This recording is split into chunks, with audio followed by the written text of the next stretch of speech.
Le Grand Matin Sud Radio, 7h-10h, Patrick Roger, Laurence Garcia. C'est l'heure du petit-déj politique à 8h19 avec notre invité Adrien Quatennens, député de la France Insoumise du Nord et coordinateur de la France Insoumise. Oui, bonjour Adrien Quatennens. Bonjour. Le pass vaccinal, la contestation sociale, le convoi qui roule sur Paris, la campagne, Mélenchon ce week-end à Montpellier, autant de sujets que nous allons aborder. Alors commençons donc par ce convoi dit de la liberté. La préfecture de Paris interdit, la préfecture de police interdit le rassemblement dans Paris pour menace de troubles à l'ordre public. Quelle est votre position à vous ?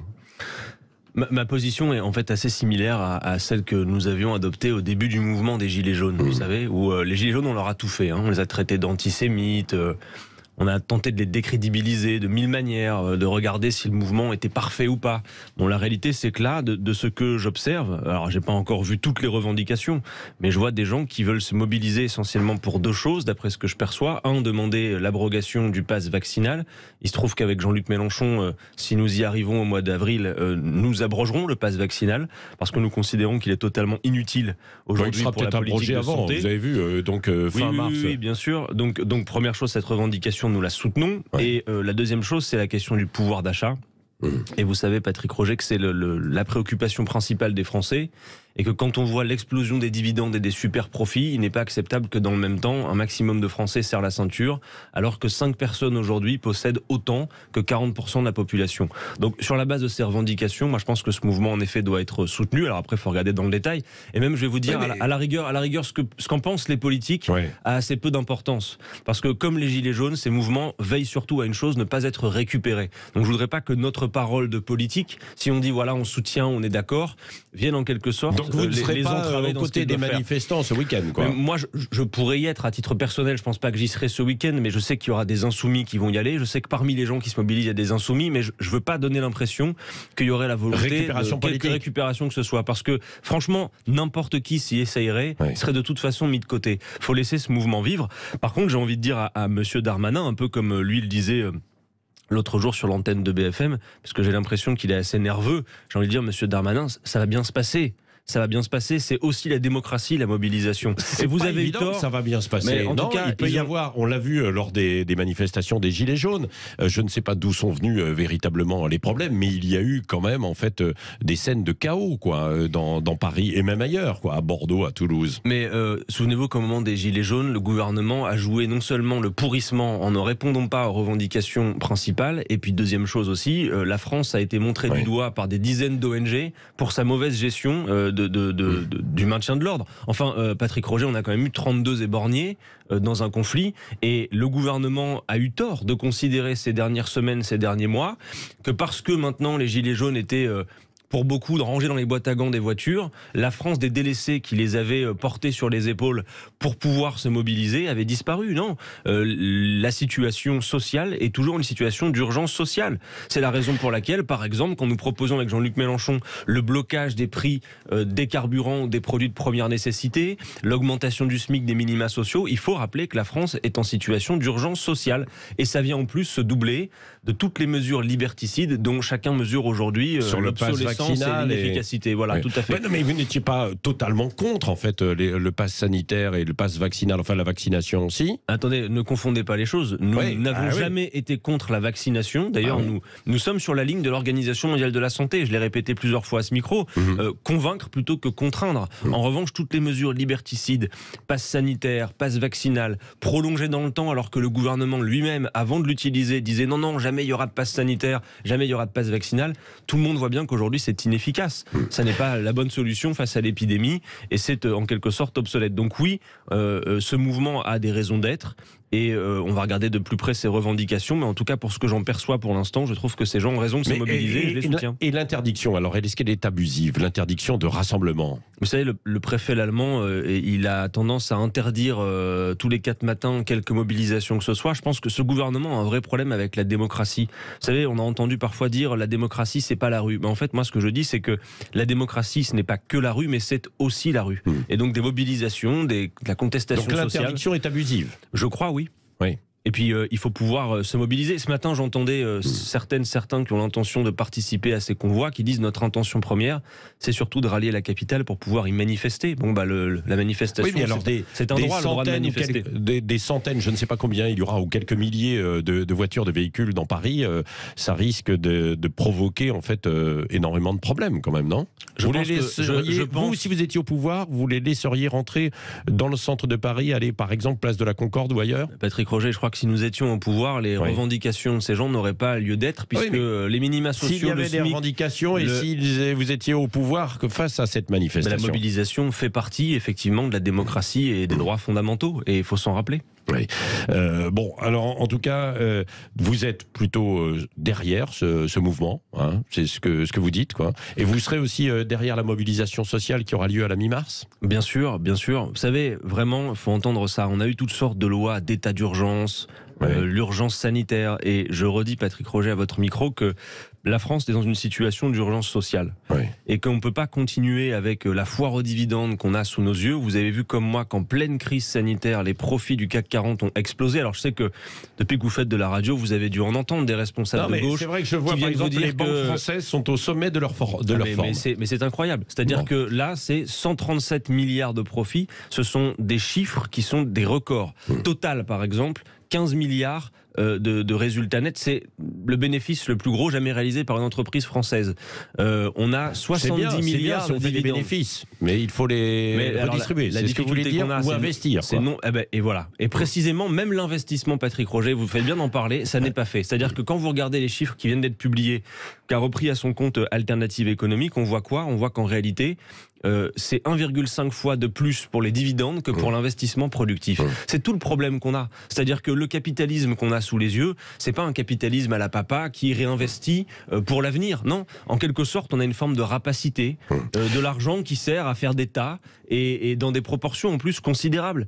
Encore une fois, quand je vous dis que 5 personnes aujourd'hui possèdent autant que 40% de la population française, vous voyez bien que ça dysfonctionne. Quand je vous dis aussi qu'en 10 ans, les dividendes versés aux actionnaires ont progressé de 70% pendant que les salaires n'augmentaient que de 10% et que l'investissement productif reculait, c'est un problème. Donc il y a des mesures pour ça.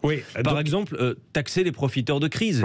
Je crois qu'à ce micro, je vous l'ai déjà dit, nous, on a fait cette proposition pour les grosses entreprises. Chiffre d'affaires supérieur à 750 millions d'euros. On propose que les super profits, le surplus de profits réalisés pendant la crise, soit taxé à 50% pour être redistribué. Bon, Adrien Quatennens, donc vous devez applaudir, puisque vous parlez d'investissement, vous devez applaudir alors les investissements lancés hier par Emmanuel Macron sur la filière nucléaire pour que la France garde une certaine indépendance.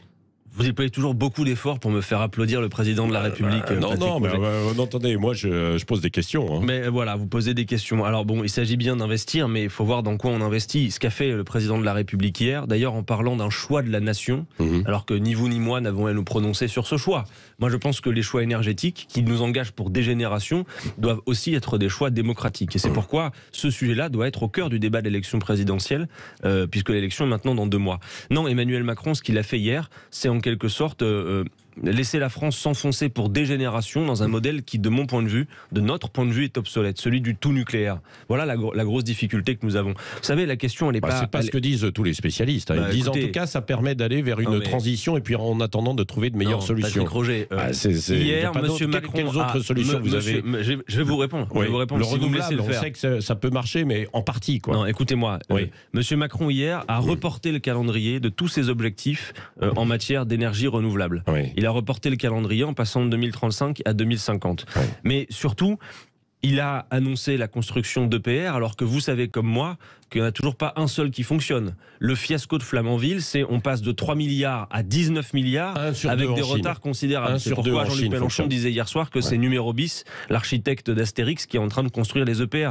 Non, trêve de plaisanterie, le modèle du tout nucléaire a vécu. Il ne s'agit pas d'en faire grief à ceux qui ont fait ce choix par le passé, mais aujourd'hui, nous sommes dans une situation où notre parc nucléaire arrive à obsolescence. Donc il n'y a même pas d'idéologie à faire. C'est un choix qui nous engage pour des générations. Nous, ce que nous croyons, c'est en ces scénarios qui existent, Patrick Roger. Ce sont des choix politiques. Par exemple, le scénario Négawatt explique comment on peut se passer du nucléaire, pas demain matin, mais en 2050, à condition de le planifier. Ça passe pas le fait de mettre le paquet dans les énergies renouvelables. Oui. C'est ce que nous voulons faire avec la planification écologique. Et vous allez me dire, il y a le solaire, l'éolien, l'hydraulique, ce qu'on connaît déjà, mais il y a tout ce que nous ne faisons pas et nous n'exploitons pas encore. Par exemple, quand Jean-Luc Mélenchon parle de l'économie de la mer, du fait que les mouvements naturels des océans et de la mer regorgent de l'énergie dont on a besoin, il y a des choses à faire. Et aussi la sobriété. Parce que Patrick Roger, il n'a pas été assez question hier dans le discours d'Emmanuel Macron, par exemple, de ce qu'on faisait des déchets nucléaires. Vous savez que non seulement l'énergie nucléaire aujourd'hui, c'est plusieurs centrales qu'on doit fermer pour des raisons de maintenance parce que le parc est vieillissant, mais vous savez comme moi que d'ici à 2030, on arrive à saturation dans notre capacité à stocker des déchets. Or, les déchets nucléaires, c'est pas 3, 4, 5 ans la durée d'un quinquennat. C'est des centaines de milliers d'années. Donc, c'est un choix politique qui pose problème. Et moi, j'espère qu'à l'occasion de l'élection présidentielle, on pourra en effet le traiter.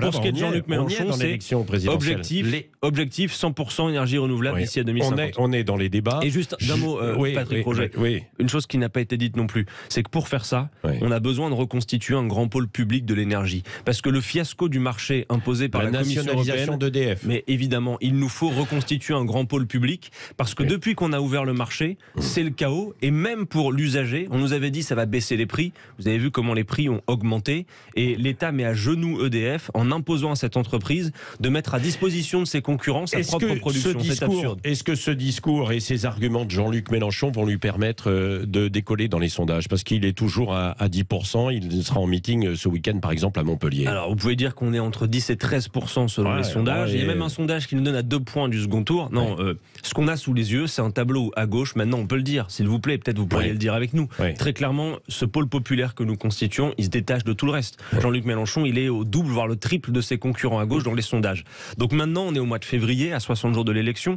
Il est temps pour celles et ceux qui aspirent à un véritable changement, en finir avec le quinquennat de M. Macron pour partager des richesses, relancer l'emploi, faire la bifurcation écologique, de se poser la question de l'efficacité de leur vote. Le vote Jean-Luc Mélenchon, c'est un vote qui nous permet d'aller nous qualifier au second tour. Donc voilà, vous espérez que vous allez décoller dans les intentions de vote là, à partir de maintenant. Vous avez comme moi la mémoire de l'élection précédente de 2017, où nous étions à 10% dans les sondages au mois de février et où on passe en 4 semaines de mars à avril de 10 à 19. Cet effet-là peut se reproduire à la condition que les masses populaires se mobilisent. Je dis à celles et ceux qui, à l'heure où on se parle, hésitent à aller voter. Vous allez chercher qui alors? Des abstentionnistes, des électeurs potentiels de Yannick Jadot, de Christiane Taubira, d'Hidalgo notamment? Il y a 2 choses. Je crois que pour les électeurs mobilisés qui sont à gauche et qui hésitent, il va y avoir la notion d'efficacité du vote. C'est-à-dire on n'a pas envie d'en reprendre pour 5 ans, ni de préparer le coup d'après. On n'a pas le temps. Première chose. La deuxième, c'est que je crois qu'à mesure que l'élection va s'approcher, la participation à l'élection va augmenter. Et nous, on essaye avec nos moyens, et je salue tous les militants qui le font, dans les caravanes populaires dans les quartiers, de faire en sorte de dire aux gens, vous avez peut-être 1000 raisons d'être dégoûtés, de vous tenir à l'écart, parce que vous avez l'impression que les alternances politiques n'ont rien changé de quotidien, mais si vous n'allez pas voter, vous faites un cadeau à M. Macron. Fabien Roussel, il vous pique des voix quand même. Hein. Je ne crois pas pour l'instant. Il est à 3,5, 3%. Regardez les sondages. Pour l'instant, en réalité, il ne nous pique rien. Et moi, je suis plutôt content de voir que les sujets dont il parle, en quelque sorte, participent d'une hégémonie dans le débat. Parce que sinon, on parle de quoi? Des prénoms et de toutes les obsessions de M. Zemmour? Non, par contre, je dis une chose qui est claire, c'est qu'il y a des dispersions qui pourraient être évitées.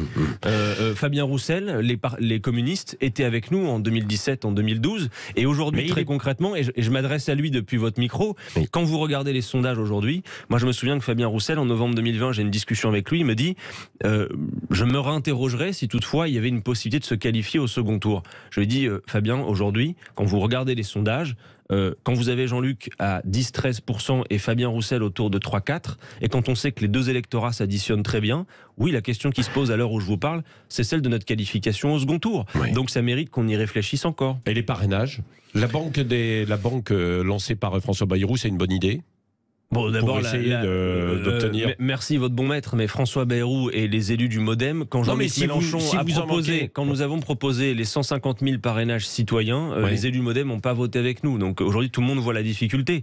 On a fait la moitié du chemin, là. Vous en êtes à combien? Au dernier décompte d'hier, c'est 274 au Conseil constitutionnel. Bon, on avait passé les 400-450 promesses, mais le travail n'est pas terminé. Et ça n'est pas une mince affaire. Et je rappelle depuis votre micro que les maires qui parraine un candidat, ça ne pas signifier un soutien politique. Donc on a besoin pour la démocratie que des maires parrainent en effet des candidats et de leur rappeler que jamais leur parrainage ne sera entrepris comme un soutien politique. Il y aura donc 2 grands meetings, notamment ce week-end, celui de Valérie Pécresse à Paris et celui de Jean-Luc Mélenchon. Alors, je crois qu'il y aura un seul grand meeting et il faut que tout le monde le regarde parce qu'il y aura des chaînes qui diffuseront en direct, mais j'appelle toutes celles et ceux qui le pourraient à être en effet à 14h dimanche à Montpellier. Ah bah voilà, je crois que ce meeting va être en effet un franchissement de seuil dans la campagne. Vous êtes bon pour les promos, c'est vrai. les teasings. Ouais, merci. Vous irez aussi chauffer la salle. Merci Adrien Quatennens, merci de m'avoir invité. De la France Insoumise qui était l'invité ce matin de Sud Radio.